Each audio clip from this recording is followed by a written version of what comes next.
작년 연말에요. 대한민국 국방 예산 무려 1조 8천억 원이 말 그대로 증발하는 사건이 있었습니다. 당연히 지급됐어야 할 돈이 갑자기 멈춰버린 이 전례 없는 사태. 오늘 이 미스터리의 실체를 같이 한번 파헤쳐 보시죠. 자, 바로 본론으로 들어가 보겠습니다. 모든 의문은 바로 이 질문에서 시작되는데요. 아니, 국가 안보의 최전선에 쓰여야 할 국방 예산, 그것도 1.8조 원이라는 이 어마어마한 돈이 대체 왜 지급되지 못했을까요? 이건 그냥 단순한 행정실수라고 하기엔 규모도 그렇고 이게 미치는 파장도 너무 컸습니다. 그리고 이 돈이 그냥 뭐 예비비 같은 여유자금이었냐? 그것도 아니었습니다. 여기 보시는 것처럼요. 군부대 운영에 꼭 필요한 전력 운영비가 1조 원, 그리고 KF-21 전투기나 현무 미사일 같은 최첨단 무기 개발에 쓰이는 방위력 개선비가 8천억 원이었어요. 말 그대로 우리 국방의 심장으로 흐르는 혈액 같은 돈이었던 거죠. 아니, 이렇게 큰일이 터졌는데 정부는 뭐라고 설명했을까요? 여기서부터 이야기가 좀 이상하게 흘러가기 시작합니다. 왜냐면요. 이 일을 책임져야 할 두 핵심 부처가 전혀 다른 이야기를 하기 시작했거든요. 먼저 나라 살림을 총괄하는 기획재정부는 국방부가 예산 지급 요청을 너무 늦게 해서 생긴 일이다, 이렇게 딱 선을 그었습니다. 그런데 국방부 입장은 또 달랐어요. 우리는 정해진 절차대로 제때 신청했다. 오히려 기재부가 관리하는 국고 시스템에 문제가 있었던 것 아니냐, 이렇게 맞받아친 거죠. 결국 서로 내 탓이다, 공방만 한 셈입니다. 그런데 여기서 정말 흥미로운 지점이 나옵니다. 만약 국방부 주장대로 국고 시스템 전체의 오류였다면 왜 다른 부처 예산은 멀쩡히 다 지급이 됐을까요?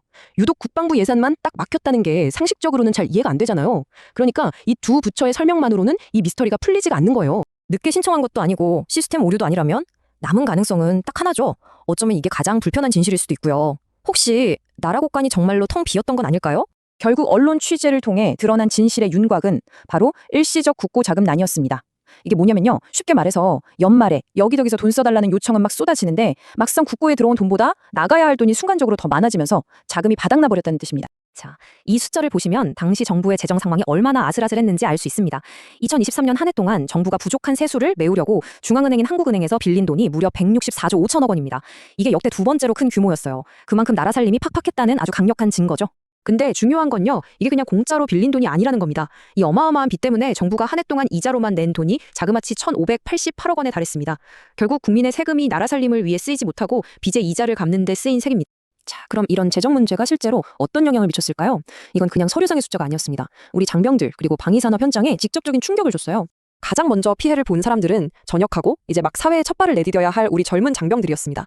성실하게 군 복무하면서 꼬박꼬박 모은 적금에 정부가 지원금을 더해주는 이 장병 내일 준비 적금에 지급이 막혀버린 겁니다. 원래 약속된 지급일이 언제였냐면요. 바로 크리스마스 이브인 12월 24일이었습니다. 근데 돈이 안 들어왔어요. 결국 한 해 마지막 날인 31일, 그것도 밤 8시가 넘어서야 겨우 예산이 입금됐습니다.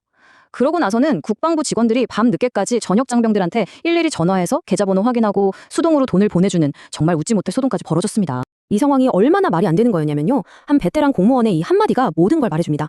30년 넘게 공직 생활을 했는데 내 평생 이런 일은 처음 겪는다는 거죠. 그만큼 충격적인 일이었습니다. 피해는 여기서 그치지 않았습니다. 한국형 전투기 KF-21 그리고 우리의 핵심 억제력인 현무 미사일을 만드는 방산업체들에도 대금이 제때 지급되지 못했어요. 심지어 해가 바뀐 1월 초까지도 1조 원이 넘는 돈이 미지급 상태로 남아있을 정도였습니다. 자, 지금까지의 이야기를 한번 종합해볼까요? 이 사건은 단순히 하나의 해프닝으로 끝날 일이 아닙니다. 이건 대한민국 나라 살림 전체에 익혀진 빨간불, 아주 강력한 경고등과도 같아요.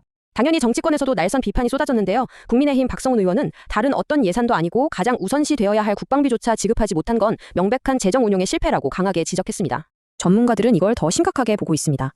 이번 사태가 어떻게 보면 일시적인 문제일 수는 있지만 이렇게 단기 비주로 하루하루를 버티는 방식의 재정 운용은 결국 국가 신용도라는 더 큰 자산에 상처를 낼 수 있다는 거죠.